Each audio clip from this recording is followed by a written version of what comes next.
Crónicas de Arqueología Navarra.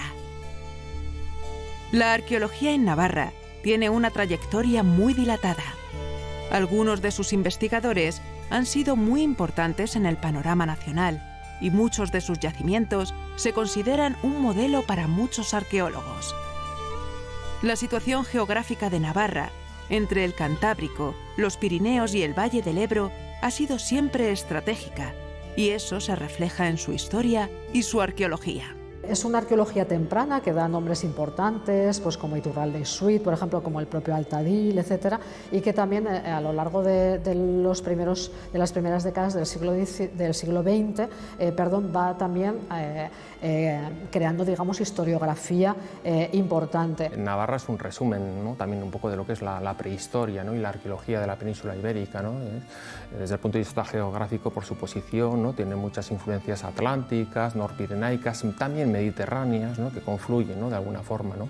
Esa conjunción entre instituciones, personas y la presencia en Navarra de yacimientos muy icónicos, muy emblemáticos, ha garantizado también que Navarra sea un espacio al que la investigación mira constantemente, quizá para fijarse en esos yacimientos que se han convertido en verdadero escaparate de la investigación que se ha hecho y que se seguirá haciendo en esta tierra, y también porque, bueno, pues por la posición en el centro del Valle del Ebro también es un espacio muy atractivo desde el punto de vista investigador. Su espectro temporal abarca desde el Paleolítico hasta la Edad Contemporánea. Brilla especialmente durante la prehistoria y en época romana. Navarra alberga una rica diversidad paisajística, desde los Pirineos al norte hasta la Ribera Navarra al sur, y además se articula en un gran eje de comunicación, el Valle del Ebro. Por ello ha tenido necesariamente una rica arqueología, quizá todavía no suficientemente conocida para el gran público. En este programa queremos hacer un acercamiento a su rica arqueología, comenzando desde el Paleolítico, pero con dos paradas especiales. Una, el megalitismo, y otra, su etapa romana, que habla de una temprana y profunda romanización. La humanidad estaba empezando a construir sus primeros edificios de piedra hace 11.000 años. Göbekli Tepe y Karahan Tepe, en el sudoeste de la actual Turquía, son prueba de ello. Poco antes, los artistas de Altamira llevaban la perfección del magdaleniense a cotas inigualables. Las poblaciones de esa época en Mesopotamia han comenzado a caracterizarse gracias a los estudios genéticos. Hoy en día, se sabe que presentan una hibridación de poblaciones locales con gentes procedentes de la meseta irania y siria. En el occidente europeo, los restos humanos de esas cronologías son escasos. Hasta hace poco, solo la llamada Dama del Mirón, en ramales de la Victoria, Cantabria, había ofrecido informaciones relevantes al respecto. En el Museo de Navarra se pueden ver elementos del Paleolítico, entre los que destaca este conjunto de grabados que algunos expertos han clasificado como un mapa, aunque los primeros restos humanos recuperados son ligeramente posteriores. Hace unos meses se presentó El hombre de Loizu, de cronología posterior a la Dama del Mirón. Fueron excavados en una cueva de Navarra. Tiene unos 11.000 años de antigüedad. El hombre de Loizu se descubre por un grupo de espeleología, el grupo de espeleología Sacón, en 2018. El año pasado, 2021, se forma un equipo multidisciplinar de investigación. Se realiza la extracción de los restos del hombre de Loizu de la cueva de Rotalde, que es donde fue depositado hace 10.000 años. Y en estos momentos, bueno, pues está en pleno proceso de estudio.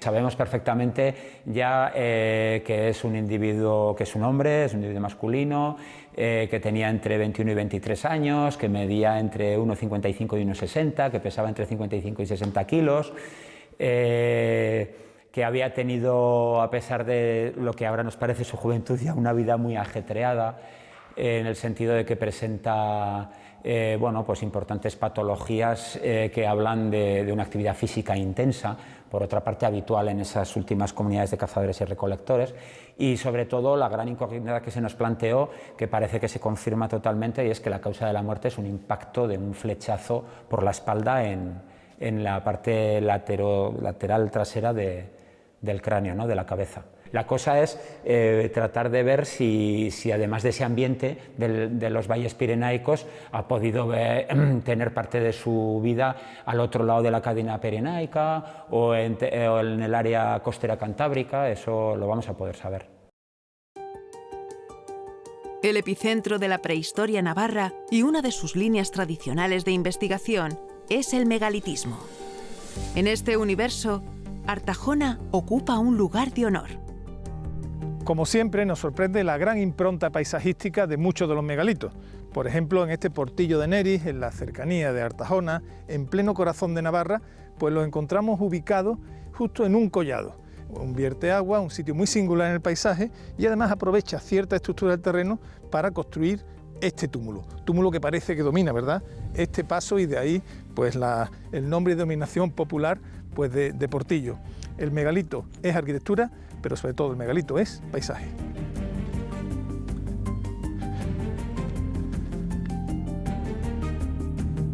Ya estoy en la parte superior del túmulo y aprecio ya pues el dolmen. Se trata de una sepultura de corredor muy claramente marcada, ¿verdad?, por estos ortostatos verticales, lo que es el corredor propiamente dicho y lo que es la cámara.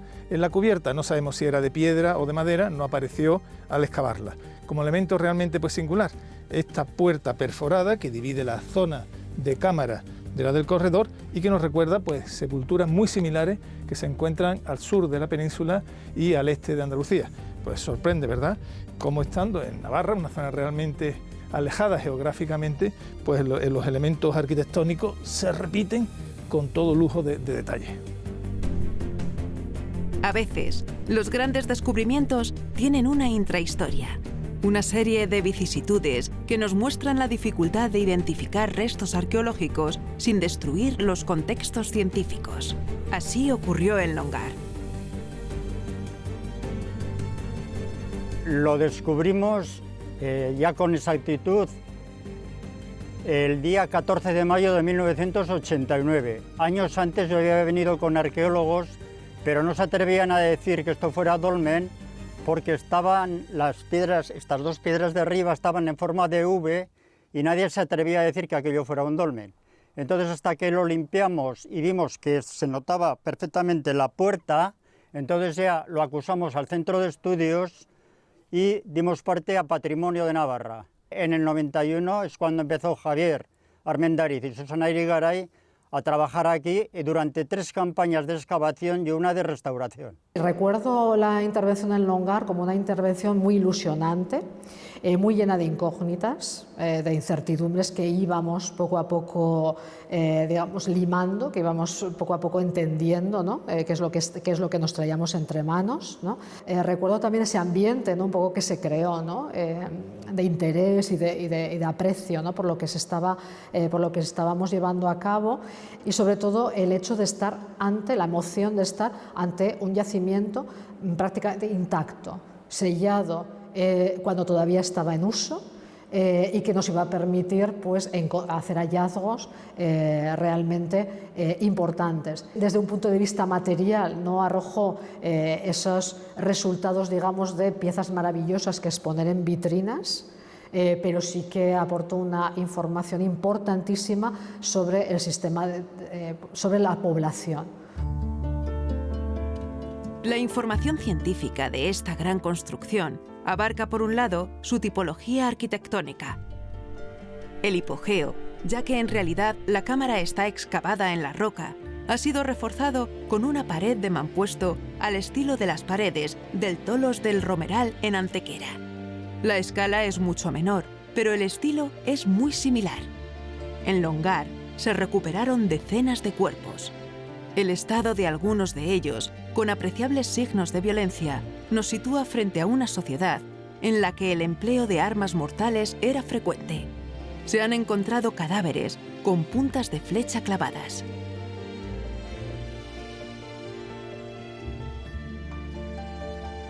Nuestros pasos tras la arqueología navarra nos llevan a conocer el yacimiento de las Seretas, en Belminzana, donde vamos a conocer cómo vivían los navarros protohistóricos de la Edad del Hierro. Sin duda, el yacimiento paradigmático en la península de la llamada cultura de los campos de urnas es Els Vilars en Arbeca, Lérida. De mayores dimensiones, els vilars es un códice para interpretar las heretas.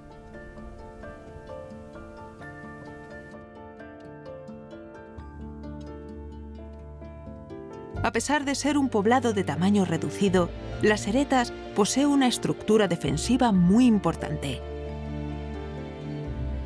Las Heretas nos resulta muy interesante porque nos muestra cómo serían los poblados en la edad del primer hierro. Ya lo hemos podido ver en otros yacimientos como el Vilars. Una muralla la rodea por completo y constituyen estos poblados fortificados tan característicos. En este caso se trata de una muralla realmente potente, murallas, torreones de unos 4 o 5 metros de altura, más una empalizada de madera que aumentaba pues su capacidad defensiva. En el interior pues se construían las casas que tenían otro sistema distinto, un zócalo de piedra y a partir de ahí pues bien ladrillo de adobe o tapial que se enfoscaba para impermeabilizarlo. Un modelo de poblado que se repite a lo largo de toda la península para este primer hierro. Un mundo en el que las personas y animales compartían techo.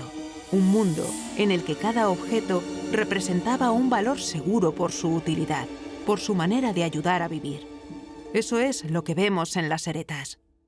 La arqueología no solamente nos permite conocer las grandes edificaciones del pasado, los palacios, los templos, las murallas, sino también el cómo vivían las familias de la época. En Arqueomanía nos gusta especialmente esta arqueología doméstica. Me encuentro en una casa del Hierro, del yacimiento de Las Heretas, que se articula en torno a este hogar central. Es un hogar hecho sobre barro que tiene varios aspectos característicos. Primero lo que se llaman las morillas, que son estos elementos cerámicos que permiten que un hierro se desplace y crea la parrilla pues, para la cocción. Este mismo hogar calentaba la residencia, con lo cual conseguían cocina y calor. Y cada miembro de la familia tenía pues, esta vasija, este plato para comer. Muy curioso, muchos tienen estos dos agujeritos con esta cuerda para colgarse. Todo estaba pensado, bebían en este tipo de vasija, también muy característica, y probablemente encendían el fuego con estos hongos yesqueros que arden muy bien y que ya se encuentran desde el Neolítico. El hombre de Orsi la llevaba. Vemos cómo en la protohistoria realmente, incluso más antiguo del Neolítico, había una calidad de vida en los hogares que a día de hoy pues sigue pues sorprendiéndonos. En la arqueología, no ya de Navarra, ¿no? sino de todo el Valle del Ebro, se ve muy bien, ¿no? cómo ese nuevo modelo social, ¿no? que trae un nuevo concepto de poblado fortificado, un nuevo espacio doméstico, la casa, es cuando se produce realmente el paso de la choza a la casa, ahora, en los últimos impulsos de la Edad del Bronce y en el primer hierro, ¿no? Y también bueno, unas nuevas ritualidades, ¿no? como es la cremación de los muertos. Es exactamente el momento en el que nace Las Heretas. Sitúame ya el yacimiento, este poblado fortificado, ¿cuándo crees que nace? ¿Qué interrelación tiene con el territorio? ¿Y cuál es su razón fundacional? Bueno, la cronología la tenemos muy bien establecida, ¿no? gracias a la estratigrafía y también a las adaptaciones radiocarbónicas. No hay un precedente poblacional en lo que es el solar de Las Heretas, ¿no? Es una creación ex novo, ¿no? de un poblado fortificado, un diseño a priorístico que viene de fuera y que reproduce un modelo de poblado que está muy bien representado, muy bien estudiado en el Valle del Ebro, con el ejemplo del Vilars d'Arbeca, ¿no? que se ha excavado en su totalidad, ¿no? También al lado de un río, con foso. Efectivamente, al lado del río Segre. Aquí estamos al lado del río Arga, que aporta gran caudal al río Ebro, ¿no? Entonces la conexión con el Bajo Ebro es muy fácil, ¿no? porque el Valle del Ebro pues, es una llanura, es un corredor natural, ¿no?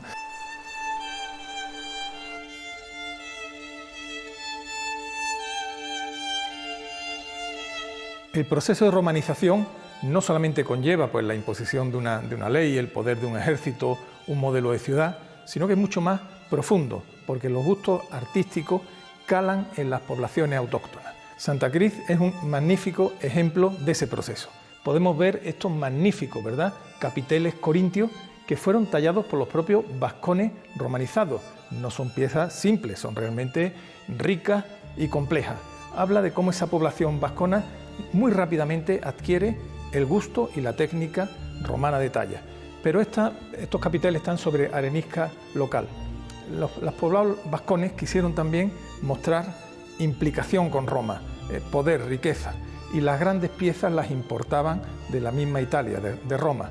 Así se han encontrado un togado o restos de una escultura de un emperador divinizado que no solamente es de mármol de Carrara, sino que fueron talladas en la propia Roma. Aprieta la canícula. El desnivel que hay que salvar para alcanzar la zona del foro de la vetusta Santa Cruz se acrecienta con el calor. Pasamos junto al viejo castro prerromano y al alcanzar la meseta, Roma se presenta ante nosotros.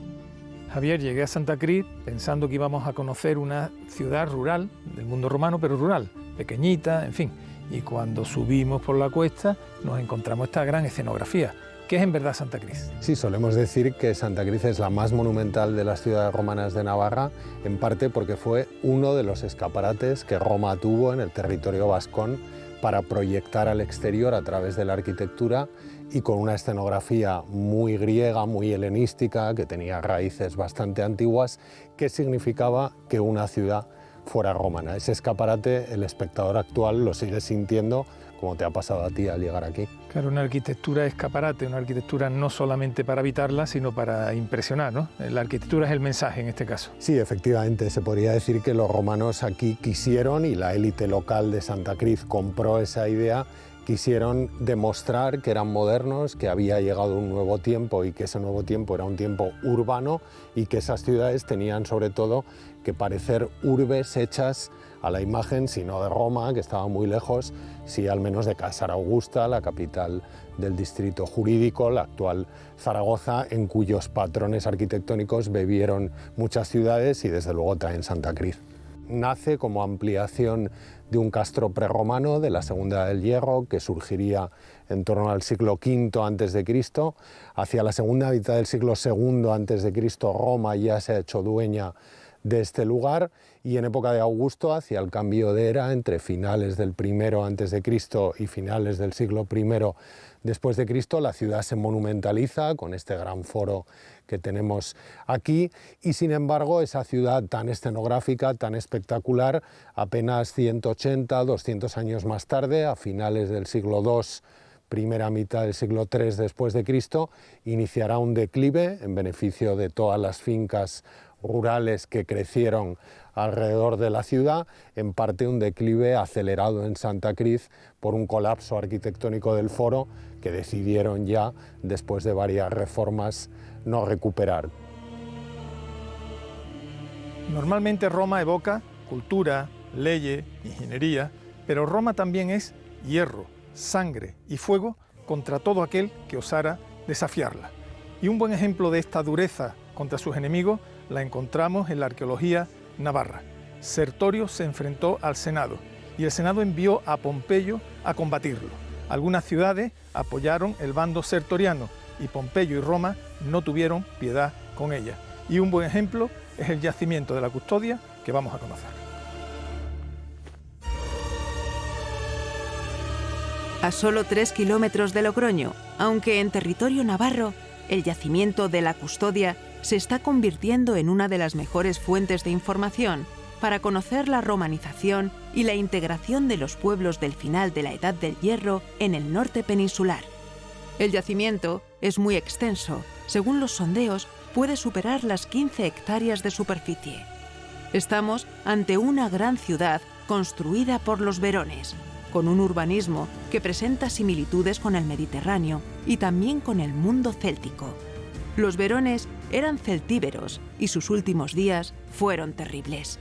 Gracias a Tito Livio sabemos que es la ciudad que Sertorio destruyó el año 76 a.C. en una campaña dentro del contexto de las guerras sertorianas, ¿no?, que le hizo recorrer buena parte del Valle del Ebro destruyendo ciudades pues, que eran proclives o que luchaban en favor de su opositor Pompeyo, ¿no? En esa campaña destruyó Gracurris, Cascante, Bursao, Borja, y desde Calahorra fue su ciudad aliada en este tramo del Valle del Ebro, planificó el ataque de esta ciudad. Sertorio, perseguido por Pompeyo, decidió atacar la urbe. Probablemente fue como castigo por el apoyo de los verones a su enemigo, o quizás por simple prevención. Las fuentes no lo aclaran, En cambio, la arqueología sí está permitiendo realizar una secuencia de los acontecimientos en base al registro material. Lo que nos estamos encontrando precisamente es una ciudad arrasada por el fuego y por las armas de Roma contra unos ciudadanos varellenses que cayeron aquí en el enlosado de estas calles. Lo que estamos comprobando, gracias a los distintos sondeos que venimos haciendo o realizando desde hace 5 años, es que en todas las partes que abramos nos encontramos un nivel de destrucción, de incendio, que techa toda la secuencia ocupacional de este yacimiento y que pone fin un poco a la ocupación humana en este espacio. Y nunca más se volvió a construir, ¿no? Cuando Sertorio fue asesinado en el 72 a.C., terminó el sueño de una república romana paralela, una autonomía política en suelo hispano. Las guerras civiles continuaron entre romanos que contaban con la población indígena entre sus filas. Poco a poco, Roma eliminó hasta la última resistencia de los rebeldes peninsulares. El Museo de Navarra está en Pamplona, la antigua Pompaelo.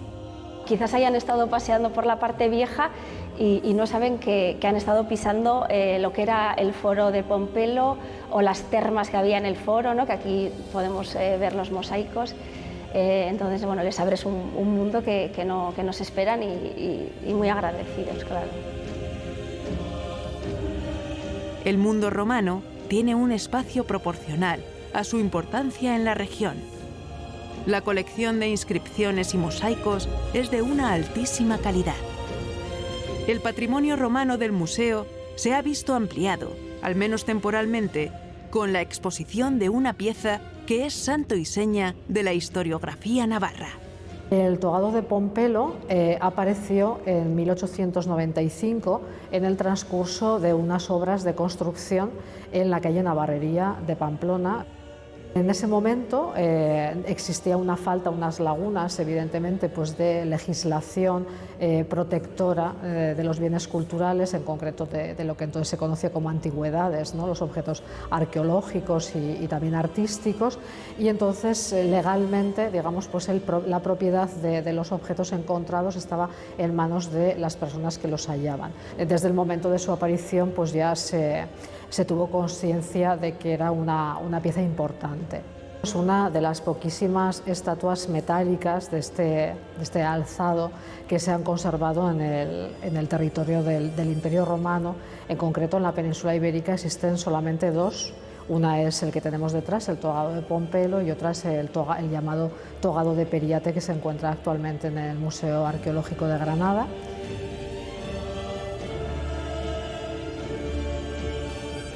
En la otra vertiente de la Cuesta de Santo Domingo, también con aroma taurino, el Archivo Histórico de Navarra ha dedicado este año una exposición a la arqueología de los castillos y a su documentación.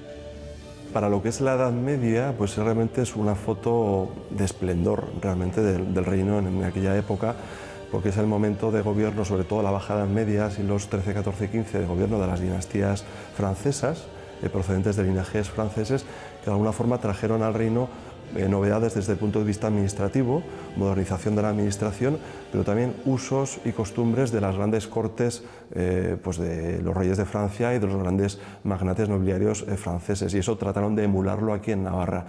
Entonces eso da lugar a un periodo histórico pues realmente rico y que se refleja también en la propia documentación. Si hay algo que se destaca en este tipo de enclaves arqueológicos, pues es la aparición de toda una serie de elementos relacionados con la vida doméstica de los que están ocupando esos castillos, y luego todo lo que tiene que ver con una cultura material relacionada con lo militar. Entonces aparecen elementos como pueden ser armamento, que en otros contextos arqueológicos, como pueda ser pues un hábitat, ¿no? Un despoblado medieval, pues lógicamente no aparecen. Digamos que tienen su registro específico, pero otras cosas habituales al momento. Nos interesaba sobre todo más allá de un momento puntual en la historia de las fortalezas de Navarra, sobre todo dejar muy claro que los castillos, que es lo que representa sobre todo la exposición, son un yacimiento arqueológico y como tal debemos abordarlos. Entonces era, desde el punto de vista metodológico, en ese sentido era casi lo que más nos interesaba, ¿no? Contar al público que son un yacimiento arqueológico más y cómo nos enfrentamos de esa manera. Por parte de la documentación lo teníamos bastante claro, porque las fuentes que se conservan aquí en este archivo, sobre todo las procedentes de la Cámara de Contos, que reflejan la documentación de la corona navarra durante la Edad Media, son riquísimas, abundantísimas, sobre todo para los siglos XIII y XIV, y en el caso concreto de los castillos pues permiten dar a conocer las fases de construcción de las fortificaciones, las personas que los ocuparon, los momentos de ocupación de uso de los mismos y todo tipo de referencias e información relativos pues, al contenido, a los bastimentos, al armamento, munición, bienes de todo tipo que contenían. Y bueno, pues eso es lo que realmente enriquece de alguna forma la aportación documental en comparación o en complementación con la arqueológica. La verdad que la vida de los castillos en Navarra es bastante particular y su origen no es diferente, en el sentido de que bueno, muchos arrancan a partir de época musulmana y se desarrollan a lo largo de la Edad Media, pero claro, tenemos la particularidad en la historia de Navarra que es el periodo de conquista, ¿no? Entre 1512 y 1522, y en un momento determinado se ordena derribarlos. Con todo, a partir de ahí, y desde el siglo XVI a la actualidad, algunos de ellos que todavía tenían elementos medianamente utilizables, pues a lo largo de las contiendas del siglo XIX, de las guerras carlistas, incluso se reutilizaron como fortines. Entonces, en ese sentido, su historia no es ajena a la de otros castillos de la península, pero con esa particularidad del siglo XVI en que se derriban sistemáticamente. Esta crónica de la arqueología navarra nos ha mostrado algunos de sus episodios más brillantes, esos que más peso específico tienen en el inmenso caudal de sus investigaciones. Hemos recorrido las geografías y los tiempos de Navarra y hemos visitado sus yacimientos prehistóricos, protohistóricos, romanos e incluso medievales. Y es que Navarra atesora una rica arqueología que bien merece la pena ser conocida.